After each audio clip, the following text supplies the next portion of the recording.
ମୁଁ ଏପଟ ଗୋଟେ ଗୋଟେ କାଟିକି ଏପଟ ବଢଉଛି, ବାପା ଖାଇକି ଚୋପାଟା ଏପଟକୁ ଟ୍ରାନ୍ସଫର ହଉଛନ୍ତି। ହଁ ବୋଉଙ୍କୁ ତରଭୁଜ ଦରକାର ନାହିଁ, ଏ ଚୋପା ହେଲେ ସେ ତାଙ୍କର ଚାଟି ଚୁଟି ଖାଇଦେବେ। ଏତିକି ଥିଲେ ବି ମୁଁ ଚଳିଯିବ, ଚଳିବନି? କାମୁଡ଼ିକି ଖାଇଦେବି। ବାପା ଟିକେ ଖାଇ ହେଲା ଆଉ ତଥାପି ରହିଗଲା ଟିକେ।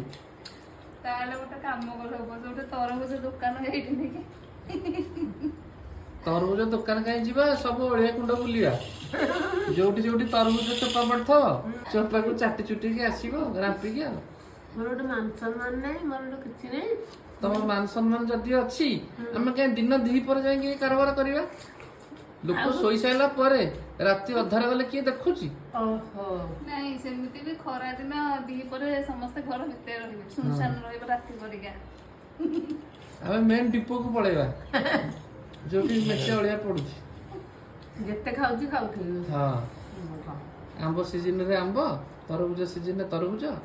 ଆମ୍ବ ସିଜନରେ ଟାକୁଆ ଜମା ଛାଡ଼ିବେନି, ଚେର ପୁରା ଆମ୍ପୁଥିବେ ଟାକୁଆ ଚେର ଧରିକି।